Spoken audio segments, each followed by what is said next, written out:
Welcome to this week's session of Healthcare Insight.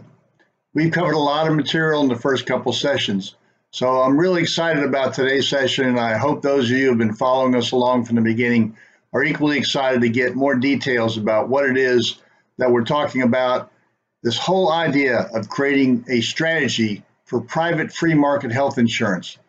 Not an academic, not a think tank discussion, but a practical solution for what those who are interested in free markets can actually use to help in any election that they have, to counter those who want to have socialized medicine. And that's true at both the state and the federal level. Somebody needs to finally speak up and give the public an easy to understand, simple solution to health insurance that will lead to better health care. We've described the difference between health insurance and health care previously. Health insurance is how you finance health care. Health care are the services you get from your doctors and hospitals. But without health insurance, there is no door to access good health care. It's very expensive to pay for out of pocket. Very few people can do that, get health care without health insurance. So the whole thrust of what we've been talking about, how do we start the process of real health reform that helps Americans? There's 200 million Americans with either private health insurance, that's about 175 people with private health insurance, either through their employer or individual purchases. And there's another 28.5 million people who are still uninsured. They don't qualify for any other government program like Medicaid or the VA system, TRICARE. They are simply uninsured. They can't afford any kind of insurance, even government subsidized insurance. They need to find a job with an employer that provides health insurance. Many of those people who are uninsured are what I would refer to as the working poor. That's the market that we've been trying to focus on to give some ideas, both to the general public of what they should support, what they should encourage with their elected officials, things that they can look for in their own lives to get better health insurance. And we're going to get much more specific about what employers should be doing, what employers can be doing, and what individuals can and should be doing in their own lives for better health and health insurance. But it's about time that I describe exactly why I put together this podcast, this video series. Why in the world do we need to do this? Well, I laid out a call for action in the first session, but I want to get a little bit more personal here. What is it that caused me? I'm a retired partner from PricewaterhouseCoopers, but I love this area of health insurance. I love this country and want better health insurance and better health care for its people. It's my mission, my retirement mission. There's a book called Halftime that says, when you retire, try to find some missions in life that allow you to go from success to significance, whatever level of success you've had. And I've been very blessed.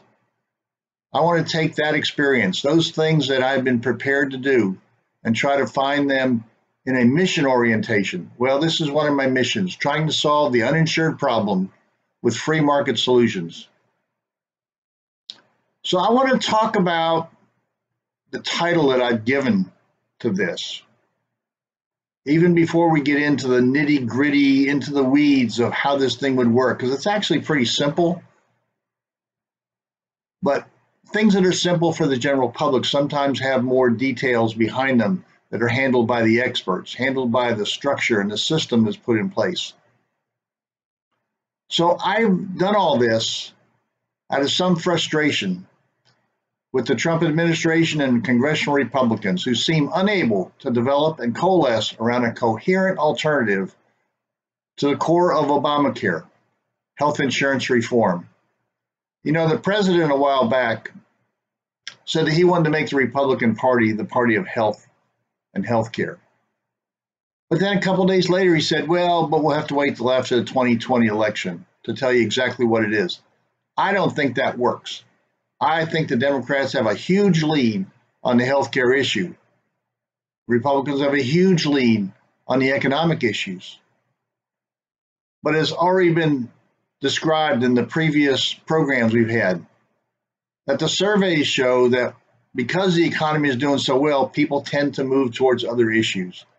They want to move towards something that's not solved. And that one big thing that's not solved in our economy is health insurance and health care for the broad mass populations who want it and need it, those with pre-existing conditions.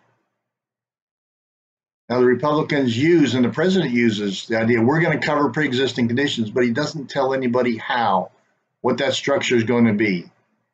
So out of that frustration, I put together this material that I've been talking about the last several weeks, and we'll talk about in the next several sessions about how to actually create a national system that covers the health care for people with pre-existing conditions, but does it in a free market. Doesn't do it with an Obamacare-like program where government takeover and government influence and government involvement in our lives. Now, I've got a name for this, and I've actually written a book, but the book is free and it's online free. But I wanted to get some people's attention. How do you cut through the mass of all the information that's out there? Everybody's got some thoughts, some opinions. How do you cut through all that and kind of get people to sit up and pay attention, and at least out of curiosity, ask, what are these ideas all about? How do I break through that? Well, one way is this podcast.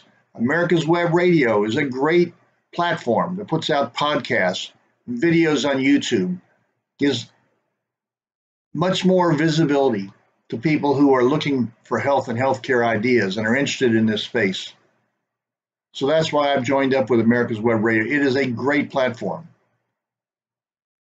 Well, the material that we're going over is in this book that I talked about, and I've given this whole concept a somewhat controversial name, admittedly controversial, just to break through the cloud of so many different ideas going around that haven't gone anyplace, but how do you break through and maybe stand out? Well, I call all of this MAGA Health, M-A-G-A Health, MAGA Health. And I use it to grab immediate attention. So I've got a book called MAGA Health. It's free online. Go to www.magahealth.net and the whole book will be there. Many of you can read ahead some of the concepts that we're talking about. Many of you can go back and either listen to the podcast, watch the videos, or go and read the book. The early chapters are some of the things that we've discussed so far. So I used a potentially provocative title to get that first glance from those interested in conservative ideas and others who may just be curious about the title. Now, of course, MAGA stands for Make America Great Again. But there are no implications in any of this material that I present in the book or any of these other broadcasts that the pre-Obamacare health insurance was a great system or showed America at its finest. In fact, it lacked many features of a free market. We've never had a true health insurance free market, certainly not before Obamacare. And here are the features that lacked pre-Obamacare. One, consumers were powerless when seeking to purchase coverage from insurers. All the power was with the insurers. Two, insurance restricted which provider services patients could access. Three, the cost and quality information were non-existent. Four, individual consumers had little or no power to negotiate premiums or understand why they might have been rejected for health insurance coverage. And fifth, the limited competition among insurers restricted consumer coverage alternatives, plan choices, innovation, and pricing competition. So in all these discussions, all this material, there is no intent to revert to that system. MAGA Health proposes a new health insurance system that is consumer-driven and patient-centric.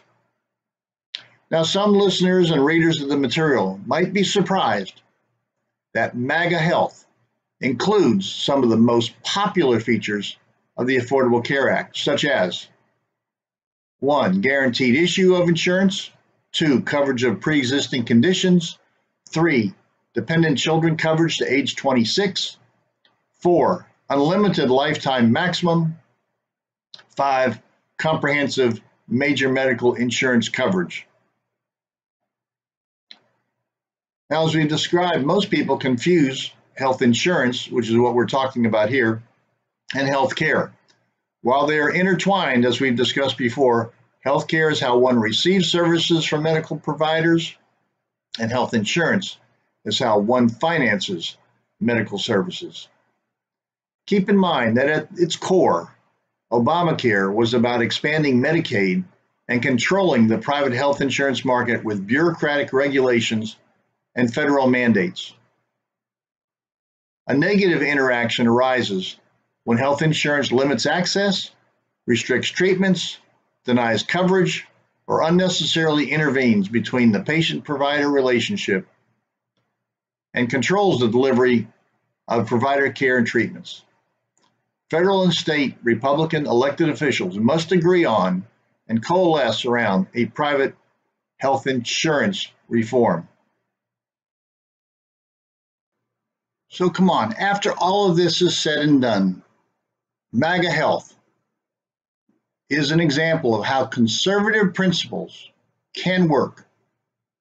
Everybody thinks about, well, how do we make this work in a private market? You know, it's real easy for those who want government control to just create more bureaucracy in Washington, D.C. that will tell us all what we need, when we need it, how we're going to pay for it. Both Republicans and Democrats, they know how to legislate. They know how to create bureaucracies.